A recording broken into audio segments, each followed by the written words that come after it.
What's up guys, Charlie McGee from Charlie McGee Fitness and Nutrition, and today I'm going to ask you a question, and that is, do you feel tired or do you feel invigorated and have more energy from training?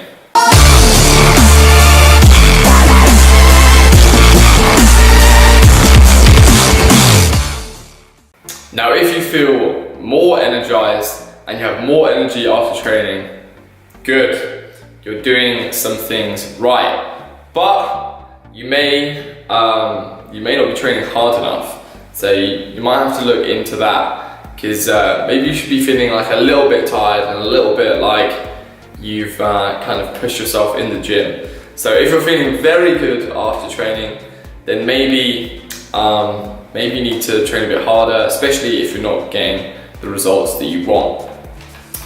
However, if you're feeling very bad after training, if you feel like training absolutely exhausts you, then you need to kind of look at this concept that I'm going to go over here. So in Chinese kind of medicine and philosophy and whatever, you have the yin and you have the yang. Yin is basically the replenishing of energy. It's like the relaxing, the sleeping, etc. The food is all yin. And you have the yang. And the yang is the expending of energy. It's stuff like, basically doing exercise, your general metabolism throughout the day. Doing intense things and expending lots of energy is very yang. Now, if you're expending a huge amount more than your resting and recovery, you're going to feel bad, you're going to feel tired, and you're going to feel stressed and you're not going to feel good. So if the yang is higher than the yin, then you're going to feel bad. Then again, if the yin is higher than the yang, then you're not moving the body enough, you're not expending enough energy, and so you're probably going to feel lazy, lethargic, etc. That's the case for people who just kind of sit around all day, don't do any type of physical activity, and they wonder why they feel tired, etc. It's because the yin is too high, the yang is too low. Now what you want is these two things to be in balance. So, and that's going to give you, like the best energy, it's going to make you feel the best, and it's just going to be the healthiest way that you can kind of go about this.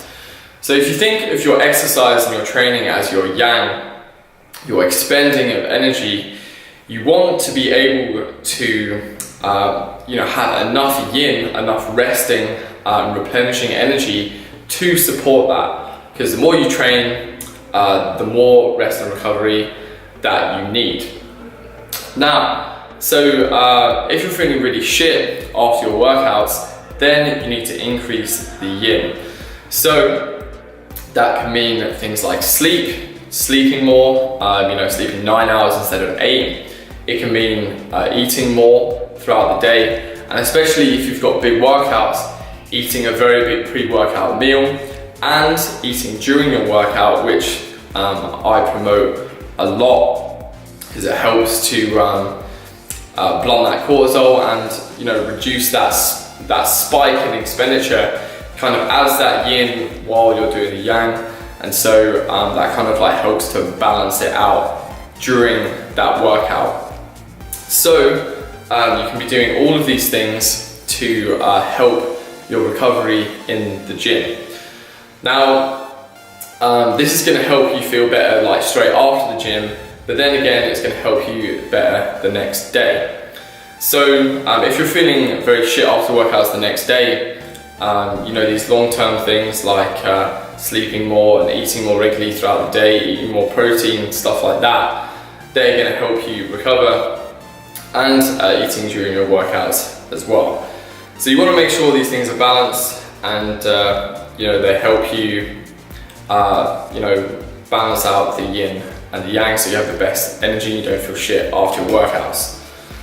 Now, if you kind of take this as a scientific, more like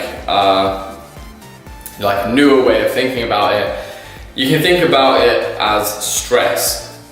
So you can take training as a stress on your body, and if you have too much stress, say if you have like a bucket, right, and the bucket is like filled with stress, and then like there's water coming out of the bucket, and that's your body handling the stress and dealing with the stress, and then the water coming in the bucket is the stress.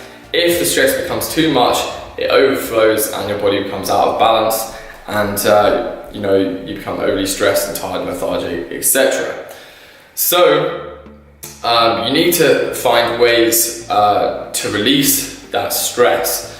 So things like eating throughout the day, regular meals, healthy meals, eating enough in particular of the right macronutrients is going to help you deal with that stress.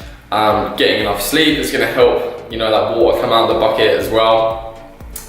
And for me, doing things like having a lot of vitamin C around my workouts, having ginseng before my workouts, which is great for helping to combat stress. Ginseng actually doesn't really help give you energy, it helps you deal with stress, and so you get a little bit more energy later because your body isn't as stressed. Things like taking adrenal supplements and stress supplements, they help a lot, especially if you're in a calorie deficit, because that stress is going to be a lot higher. So there are a few ways that you can help to deal with that. I hope that kind of helps you with the idea of overtraining and helping you feel good from your workouts, because the workouts that you do, they should be making you feel good rather than making you feel tired and bad. So that's it, guys. Thanks for listening. If you found this video interesting, comment below and like it. If you want to see more like this, subscribe, and I'll see you next time.